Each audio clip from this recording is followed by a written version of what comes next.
Hafade, Bulavinaka, a very warm welcome to the Pacific Way. Last week, we showed you the first episode of the Festival of Pacific Arts. The festival has become a cornerstone for the peoples of Oceania to maintain and perpetuate their art. Tonight, we bring you more talent from the region as we build up to the next festival in 2012. Enjoy the show.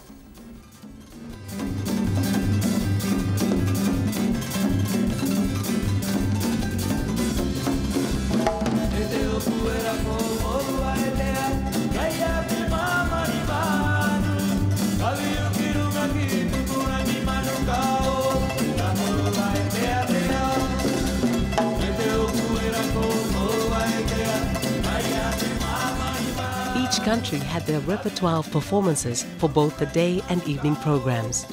The evening performances at the Veterans Stadium provided an opportunity for the public who missed out during the day or for those who were working.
The division of labor and skills in the Pacific is often quite definite, with men involved in skills that require muscle strength and prowess, while the women are more involved in crafts and activities that suit the nature of their physical form. A look around the festival village saw women involved in weaving, tapa making and quilting. I was interested in quilt making a long time ago. My grandparents were missionaries who were here in Whanga'alu for years, and my grandmother taught me to do crocheting and pillowcase embroidery, all that stuff that they used to teach in the minister's school. So it was something, a form of art that I thought would look nice and that I could like carry my talents to another level. This is the mulberry tree, and this mulberry plant takes 1.5 years to mature. The inner bark is what we use. This is it. We dry it out in the sun and it gets a bit hard. So before we pound it, we have to soak it in water for 3 or 4 hours, depending on the size. This size here requires just 2 hours. So we do the pounding until it expands, and this is what we get.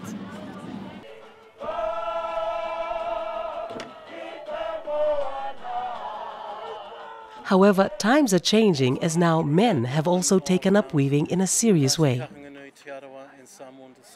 I've been weaving for the last 16 years. I've always done some form of art, and whenever I do art or craft or whatever, I really like to feel it. And so when I moved to the area where my mother, when she moved back from Samoa, was from, I decided that I would learn to weave. And so I learned from a woman who was running a weekend wānanga, which is like a workshop, and she had people come together for the weekend, and from that I learnt the basics and how to dye flax and colour it and all that sort of thing. I went on from there to weave with her nephew, so I learnt from a guy too, and he was a beautiful weaver, really, really talented, and the thing that I liked about both of them was that they were really contemporary. She was very traditional, where her knowledge came from, but she used it in a very different way, and so she made beautiful work, but it was always contemporary, and the same with her nephew.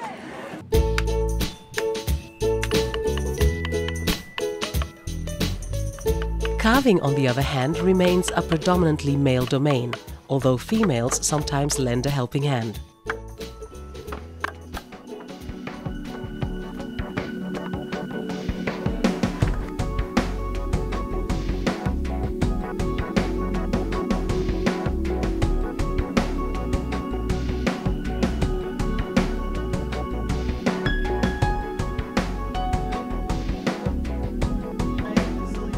One of the newer categories introduced into the festival is fashion design.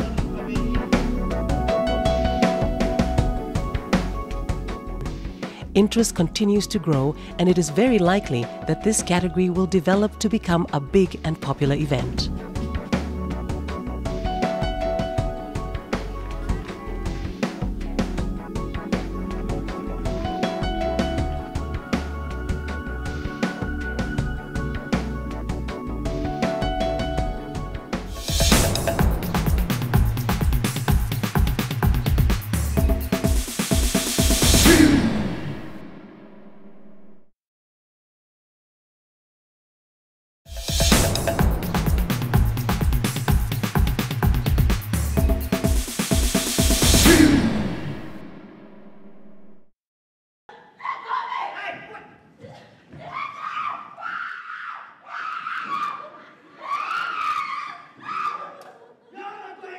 Drama is another category that is gaining momentum and one of the newest.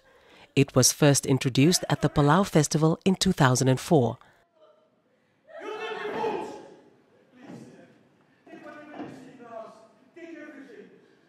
I think a courageous act, but it is testimony to the organizing committee's commitment to artistic expression and artistic freedom.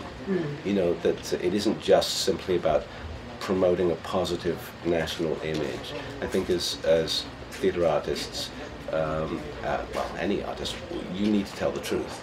This was the hardest play that he has written, you know. It was a hard play to direct, and certainly in terms of the actors, it was emotionally draining.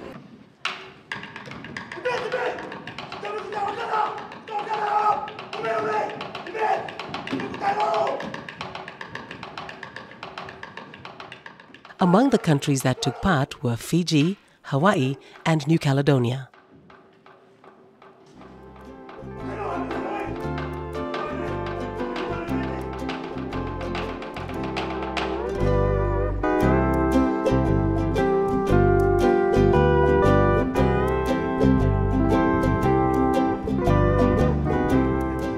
American Samoa, the festival was more than a success. While it brought the Pacific community together, it also gave the host country the opportunity to showcase the beauty of the country and her people.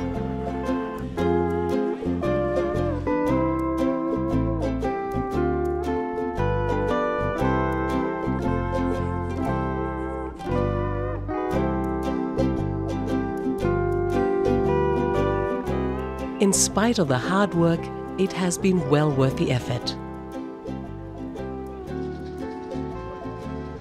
For Larry Sanitoa, the festival provided quite a challenge. It's been a long road. It's been a lot of hard work by not only many individuals, the business community as well, the organizing committee, as well as the our people have all come together just to make it all happen. So it's been gratifying to see that people have pulled together to make it all happen.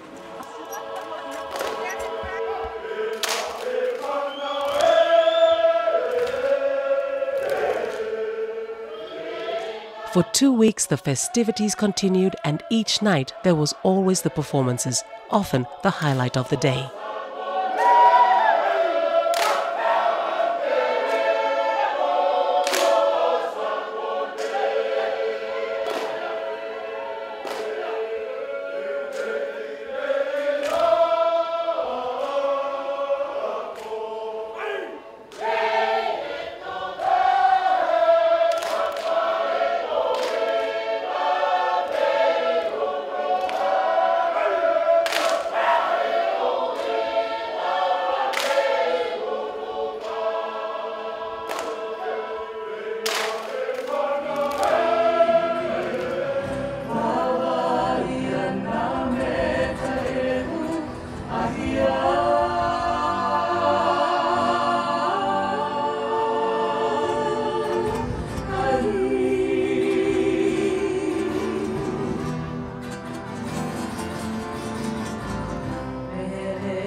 One impressive feature of the festival was the large number of young people taking part in the various activities. There were youth forums which provided the opportunity to voice concerns and issues directly affecting them. Empowering and providing youths a comfortable space to dialogue and exchange ideas and share stories was a significant move, and one that festival organizers were proud to support.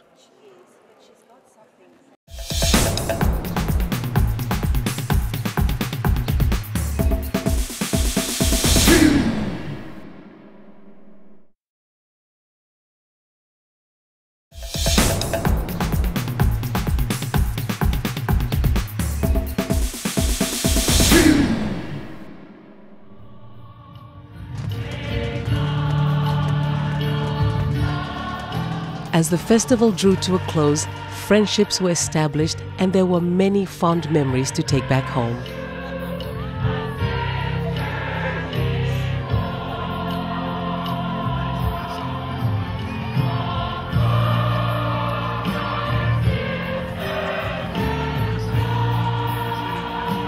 For American Samoa, this is one event that will be remembered for a long time.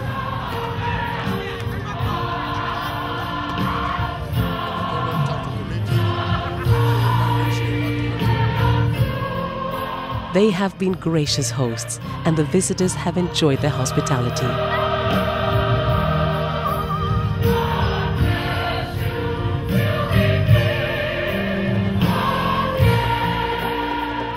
Larry Sanitoa had some parting words of advice for the next host, Solomon Islands, as they prepared to host the 11th Festival of Pacific Arts. Certainly my advice to our brothers and sisters who are going to be hosting the next festival is to stay focused, to stay committed, and as long as you're doing the right thing, you know, just continue to move forward. There will be a lot of skepticism, there will be a lot of negative in a way, but I think if they stay focused, stay committed, and also money is always an issue. Continue to look for ways of how you can raise funds, because at the end of the day, that's what makes it all happen.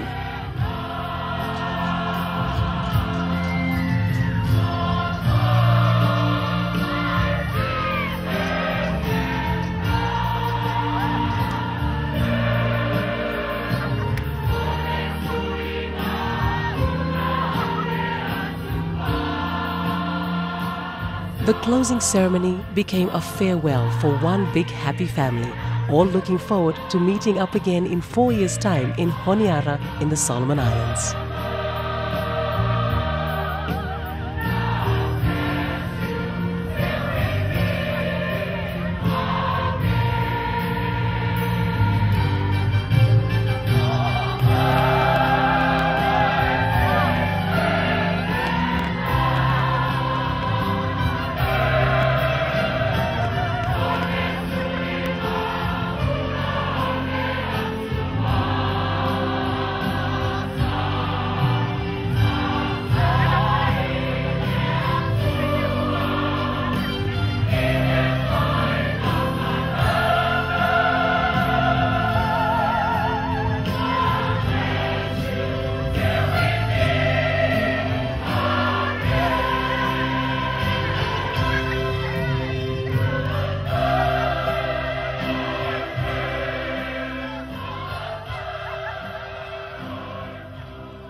Time has caught up with us again, but we hope you've enjoyed the show.